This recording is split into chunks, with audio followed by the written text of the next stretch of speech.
Praise the Lord, praise the Lord, praise the Lord.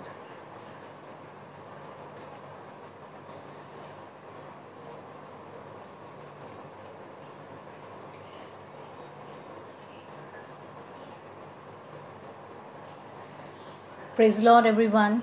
I'm thankful to God for this wonderful opportunity that He has given me today through this media. I am so very thankful to Pastor Joy Prakash for inviting me to share the word of God from his platform, that is Gospel Wings Media. And I'm so happy that God is using him mightily for his name's sake. And I pray that may God bless this media and make it reach among thousands, and may people who really need God, may they come to know God through this media. So let's, before going to word, let's pray for some time. Heavenly Father, once again we come into your presence, O Lord. You know us as we are, O Lord. Today when we are in your presence, O Lord, we ask for your Holy Spirit to guide us and to lead us. Speak to us, Father, what is there in your heart, Father. Lord, I pray for each and everyone who is present here, who is watching this video, or who will ever watch this video, Lord. Lord, none of them go back empty-handed or with a void heart, Father. You speak to all of them, O Lord. You speak to their needs and to deal with their heart, Father. You deal with their conditions, O Lord. O Lord, you correct us, you convict us. Lord, you guide us, you encourage us, Father. I ask for your presence. You talk through me, Lord. In Jesus' name, amen. Before going into word, I would just like to sing a song. This is an old hymn, and I always usually I sing it whenever I am alone and whenever we are praying. This is something that always bring me closer to God. I sing it here today. It also help you to connect with God, so that we can go into the Word of God quite smoothly and with that attention. Yeah. The hymn goes like that: when I surveyed the wondrous cross. When I surveyed the wondrous cross, on which the Prince of Glory died, my riches gain I count but lost, and pour content on all my pride.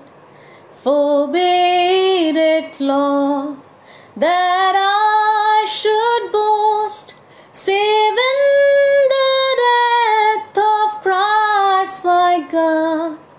All the vain things that charm me most, I sacrifice unto his blood. See from his head, his hands, his feet, sorrow and love flow mingled down. Did as such love and sorrow meet, or thorns composed so rich a crown? His dying crimson like a robe spreads o'er his body on the tree.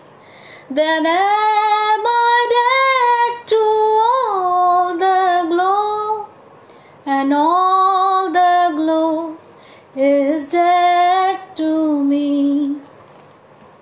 When I surveyed the wondrous cross, on which the Prince of Glory died, my riches gain I count but lost, and pour content on all my pride. Were the whole realm of nature mine, that was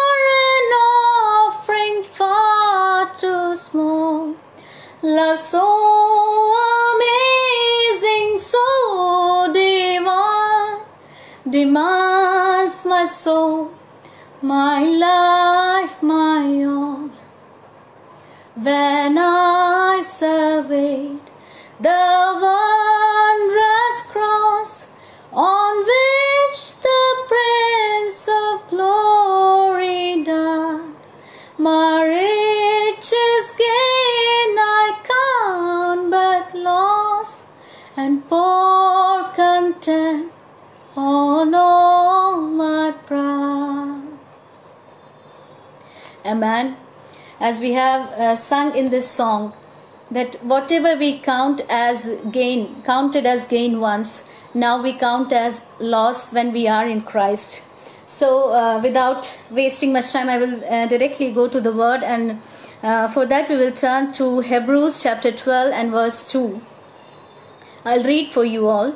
Looking unto Jesus, the author and finisher of our faith, who for the joy that was set before him endured the cross, despising the shame, and has sat down at the right hand of the throne of God. This is one of the verses when any one believer, anybody will look into this verse, he can easily understand what the author wants to say. He is simply saying, fix your eyes on Jesus. In another translation it is written, fix your eyes on Jesus. So looking unto Jesus, what the author wants us to know. He says, the author and finisher of our faith. He wants us to understand that Jesus Christ is the author and the finisher of our faith. And what he exactly did, who for the joy that was set before him endured the cross, despising the shame, and has sat down at the right hand of the throne of God.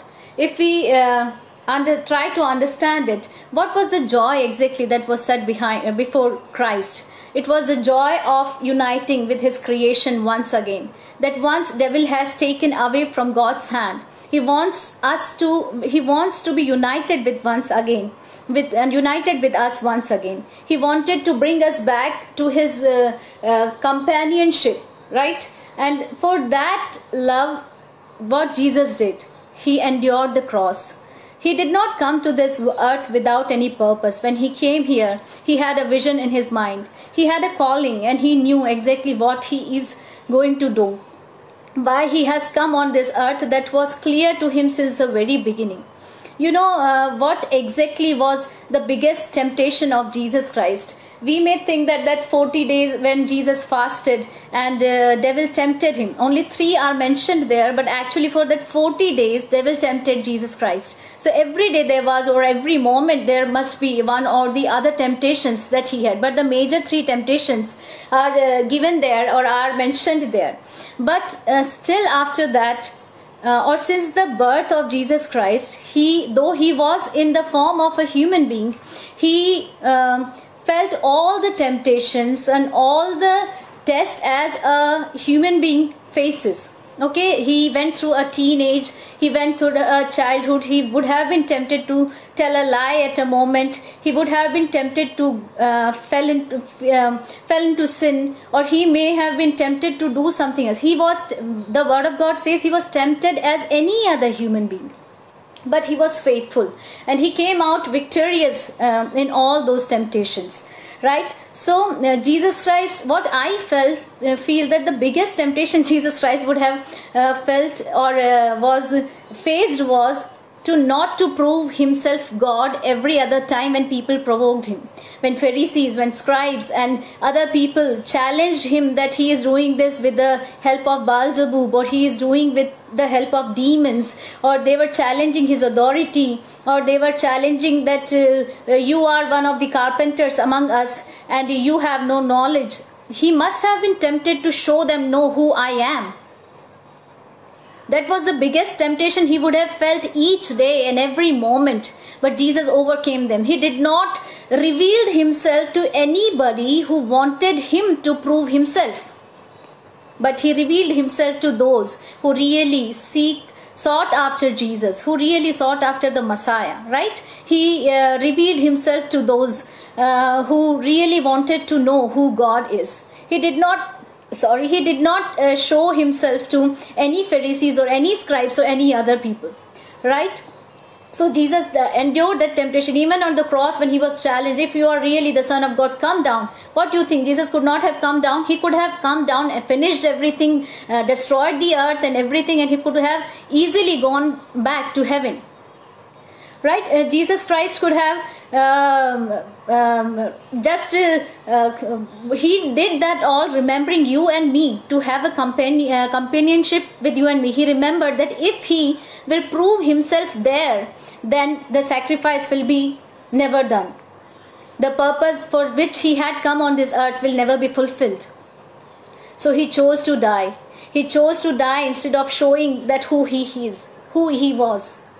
So Jesus was so focused in his vision, and once he completed whatever the Father has entrusted him with, and he finished his task, he completed whatever calling was given to him, whatever vision was set before him, and then he was again sat on the, as it is written, and has sat down at the right hand of the throne of God. So Jesus finished his work, and then he was seated at the right hand of the God, right hand of the throne of God. So every believer on this earth has a task or a vision that is given by God. You have a calling. Each of us have a calling. Each of us have been given a vision.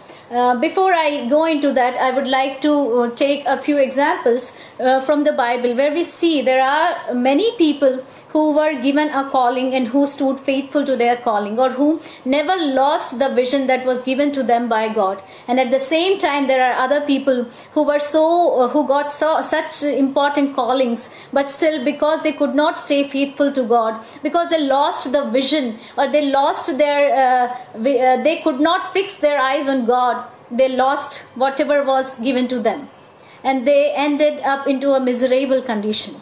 So the Spirit guided me to the character of Elisha. We see when Elijah very powerfully ministered on the Mount of Carmel, the fire came down, and the prophets of Baal were beheaded, and there was a great victory. And it was proved before the people that the God of Israel is the true God. And still, the next day he got a threat from Jezebel that she is going to behead him, just like he beheaded the prophets of Baal. And Elijah suddenly felt so feeble, and he was so weak, and he felt so frightened that he ran away from there. And he was resting under a broom tree and praying to God, Lord, I don't want to leave anymore. And suddenly the angel of God comes there. He gives him food and water to eat, bread and water to eat. And then with that strength, Elijah starts moving. He walks for 40 days and 40 nights and reaches to the Mount of God. And then there God talks to him, and then God tells him that he has a few more ministries to be done. And if God would have heard his prayer and would have taken him there, then major 3 ministries would have been left uncompleted or unaccomplished. So God tells him 3 things there. The first thing was to anoint Hazael as the king of Syria. The second thing God told him was to anoint Jehu as king over Israel. And the third thing he tells him was to anoint Elisha, the son of Shaphat. That is the first time Elisha is ever mentioned in the Bible. And you see, nobody knew him, but God was watching over him. He was an unknown or a nobody or a nullity, but God was watching over him.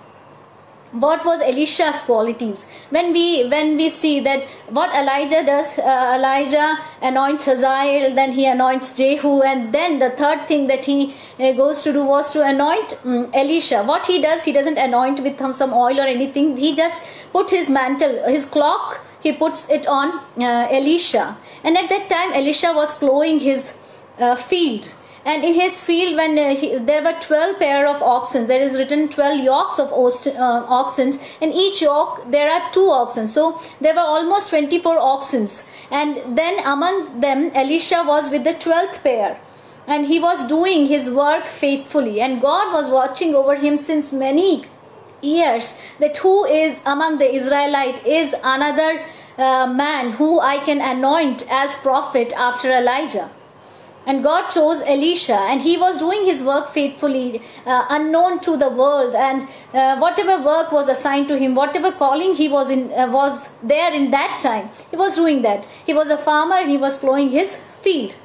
And when Elijah anoints him, what Elisha does, Elisha at first goes to Elijah and tells him that, let me go to my parents and let me kiss them and tell them bid them farewell, and then I'll come back and follow you.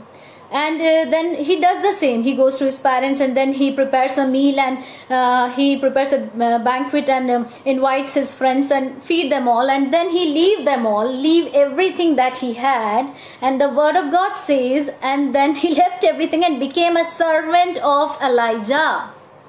He was not a poor man who was hungry or who was on the roads or on the streets without food, and he just started following Elijah and became his servant and started serving him so that he can get something to eat. No, he was a rich man, and 24 oxen, having 24 oxen and a field means he was not a poor man. May not be very rich, but still he was not a poor man. But he chose to be a servant of Elijah when God called him. He was ready to accept anything that God was placing in his life. As a farmer, he was a faithful farmer. As a son, he was a faithful son, a good son. So he wanted to tell his parents that what his calling is, and he wants to leave. He wants to tell to his, he had a good relationship with his friends and his families, all the families around. And then he shares with them this news, and then he leaves them all. So it shows that he had a good relationship with his fellow human beings also. So he was faithful where he was as a farmer. That the second time when he was called to be a servant, or actually God has told Elijah to anoint him as a prophet. But what the work Elisha is doing here, he is working as a servant of Elijah. How many of us will choose to do like that? If God has anointed, God anoints you as a prophet. God calls you to be a prophet. And would you be willing to serving someone, becoming a servant of someone who is elder to you, or someone who is a greater prophet than you? Most of us won't. We will think in God's time God will use me, and till then I will do what I am doing. I don't want to become someone's servant. And one more thing, this all happens when all the ministry of Elijah's life is almost completed. Elisha has not witnessed any of Elijah's miracles directly. He would have heard about it. It is the end of Elijah's ministry when God tells Elijah to anoint Elisha. Right? So Elisha did not see when Elijah, how Elijah stopped the rain. He would have experienced, but he did not see that how Elijah told and it stopped, and how it started raining, and how he bring back to life the son of that widow of Zarephath, how ravens came and fed Elijah. These all things Elisha did not see. He was not witness to these things. But still, when God, he just knew that Elijah is a prophet of God, and he chose me to be one of his disciples. So he was willing, because he knew that that's what God would have told him. If we see the interaction during that anointing, the placing of mantle, we don't see anything happening there. No major conversation. When Elisha asks, can I go and meet my parents? Elijah's response is very rude. What have I done to you? But he comes back and he follows Elijah. And now further when we see, Elisha is so keen observing Elijah's lifestyle and the way he walks, the way he works. Though he did not have much time, he had heard about it. And he was so much willing in his heart that, Lord, you make me a prophet like Elijah. He did not want to be an ordinary prophet. There were so many, you can see there were so many disciples, so many prophets. We can see in 2 Kings that there were company of prophets or disciples. But Elijah did not want to become one among them. He wanted to be a prophet like Elijah, or someone who can do something more than what Elijah did to the people of Israel or for God. He walked after Elijah, he served Elijah as a servant, but nothing happened in his life. He did not receive any anointing. He could not do any miracle. He was walking after Elijah. He was doing everything for Elijah. We see when there came a day when God was about to take Elijah away into heaven. That day Elijah tells Elisha that now God has called me and I am going. You stay in Gilgal. I am going to Bethel. The Spirit of God told me to go to Bethel. And what Elisha's response is, no, I will not leave you. As far as I live, I will follow you. Actually, the desire of Elisha's heart, Lord, till now I have not received the anointing that Elijah has gotten. I need that anointing, Father. I have not received anything that Elijah has. I am a normal prophet and I don't want to be a normal prophet. I don't want to be a normal believer. I have been called to be a prophet over Israel. Then anoint me and empower me with that authority and with that power. That's what Elisha's desire. But he did not utter a word. He did not utter a word there. He followed Elijah. The next place, God tells Elijah that from Bethel he wants to go to Jericho, and he tells Elisha that you stay here. The Spirit of God is telling me to go to Jericho, and Elisha says, as far as I live, and as far as till then I will not leave you. I will follow you wherever you go. And then they both go to the next place, that is Jericho, and there the prophets and other people say that you know that your master is going to be taken away from you today, and he says you all keep your mouth shut. You all keep quiet. He didn't want to hear anything that is going to discourage him. He is still praying, Lord, I have not received what you have promised me. I have just received the mantle that Elijah put on me, but still where is that power, Father? Why I have not received that, God? That is the question that is burning in Elisha's heart. Then again from there, God guided Elijah to go to the river Jordan, and Elisha also follows him there. The same things happen. People say that he is going to be taken away, and he says, you all keep quiet. Elijah tells him to stay there, but Elisha says, no, I want to follow you. Wherever you will go, I will come after you. And they come to Jordan. Until there, nothing happens. Elisha is still praying in his heart, Lord, I have not received what I am supposed to receive. And he is crying in his heart, though it is not visible, though it is not mentioned, but that is the biggest desire in Elisha's heart, to receive the second portion, the double portion, not second portion, the double portion of what Elijah did. And he is praying in his heart, but he did not utter a word. And then they come to Jordan, and it was God told Elijah to cross the Jordan, river Jordan, and Elijah again tells him to stay there, but Elisha says, I will come after you. And then Elijah parts the river with his cloak. And that is the first miracle that Elisha is witnessing. He is eye-witnessing a miracle there. The first miracle of Elijah. In Bible there is not any miracle that has been mentioned that is done in front of Elisha, except this miracle of parting the river Jordan. And they both cross to the dry ground, and Elisha is praying throughout his journey, Lord, I have not received what I am waiting for. How can I lead your people, Father, without your anointing? How will I do anything without the unction that you have given to Elijah? I want that, Father. And he is praying. And Elijah does not know what is going in his heart. They both cross the river. And then Elijah asked at last Elisha, what can I do for you? This is the time Elijah was waiting since the very beginning. This was the time Elisha was waiting. Lord, I want the double portion of your spirit. Elijah was stunned by his request. He would have thought he may ask for some earthly blessings or something else, or some authority or some particular area to rule over, or to particular people to judge over. But what the request of Elisha was, the double portion of his spirit. Here we can learn two things. Elijah did not felt jealous कि मेरे से ज़्यादा he will do much more ministry than me. Did he felt? No. It was difficult for him to, because he could not give, the giving of the anointing was not in his hand. That's why he said it is a difficult thing for me. But still, if you see me when I'll be taken up to the heaven, you will receive what you wanted. And you know the heart condition of Elisha. He would have been scared even to blink his eyes, because God can take him in the nanoseconds in front of his eyes. The moment he closes his eyes, there are possibilities that Elijah may disappear.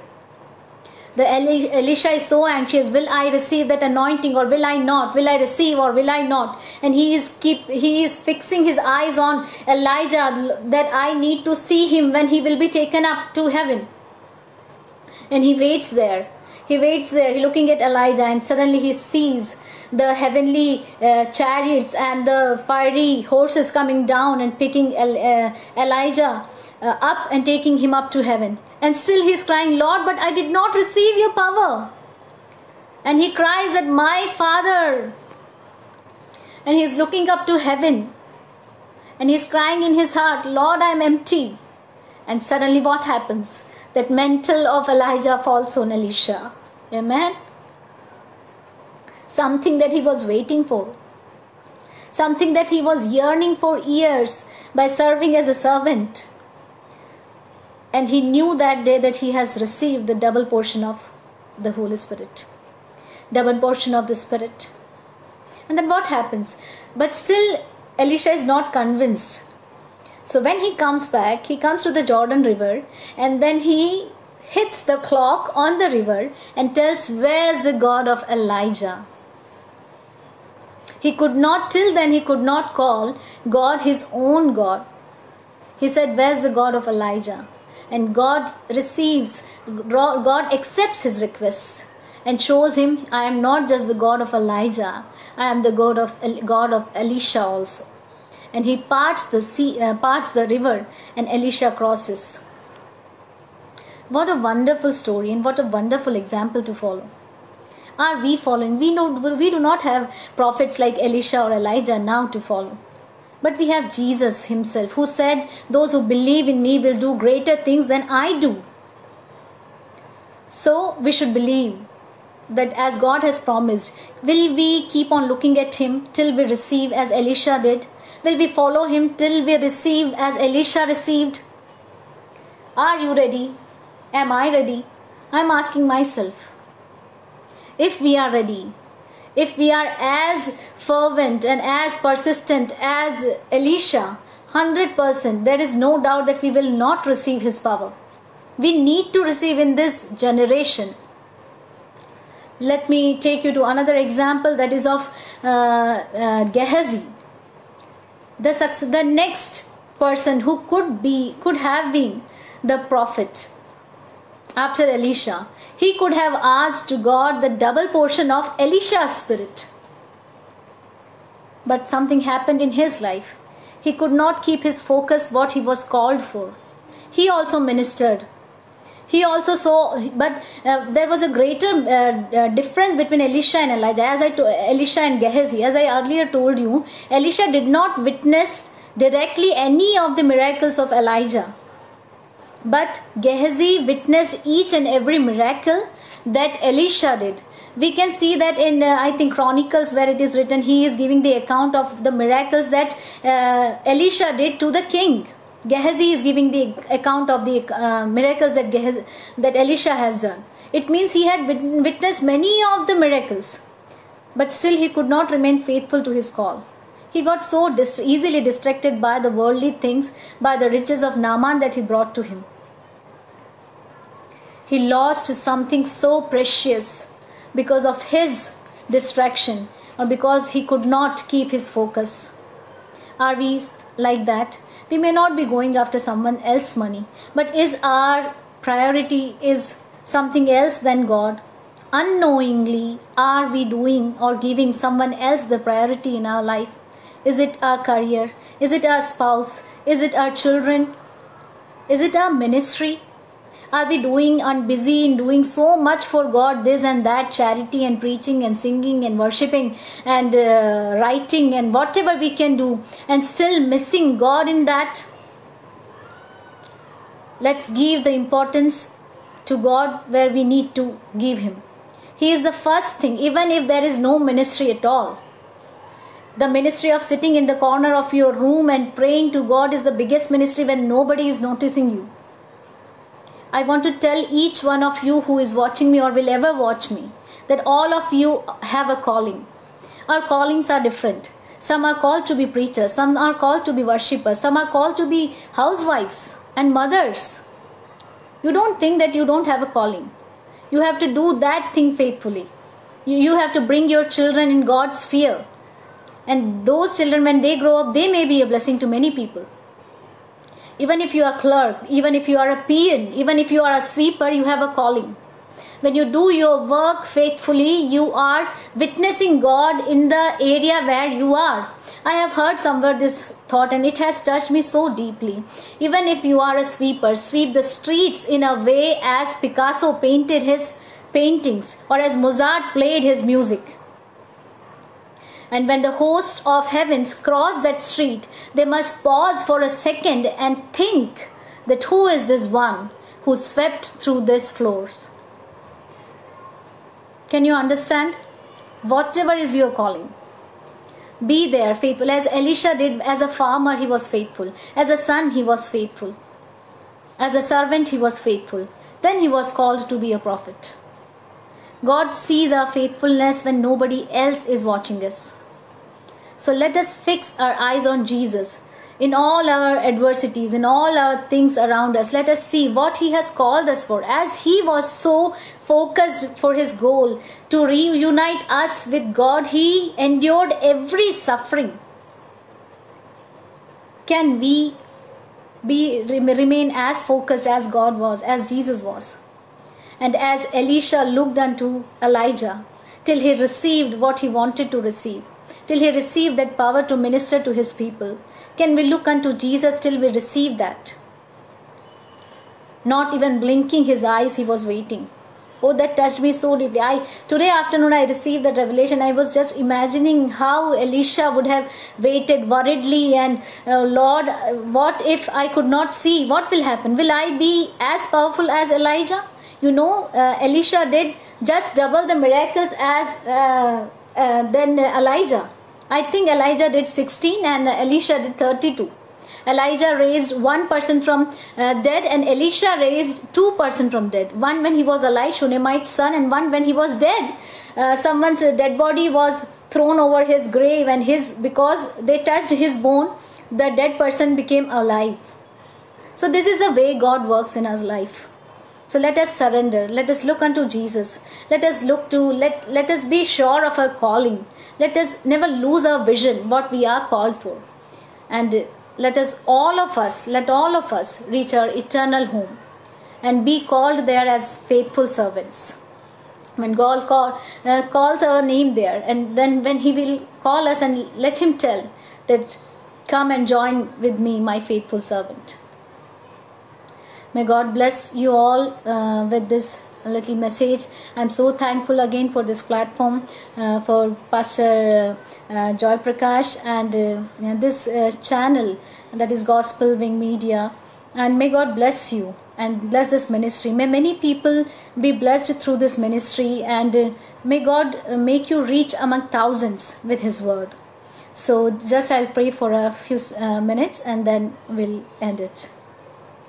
Heavenly Father, thank you for the word that you've given us today. Lord, help us to look at you, Jesus. Help us to fix our eyes at you. Let us to be very sure of our calling. Let us to be very sure, Lord, what your vision about us in our life is, Father. May we have been called to be a pastor or a worshipper or a simple housewife or any simple government employee, Father. But wherever we are, let us not lose our vision that why you have called us, why you have kept us there. Help us to be faithful even in the little things, Father. Help us, Father, to look at you. Help us to be a message to the people who come near us, O Lord. Help us to be a living testimony to them, Lord. Bless everyone, O Lord. Bless everyone who is here, O Lord. In Jesus' name, amen. Amen. Thank you.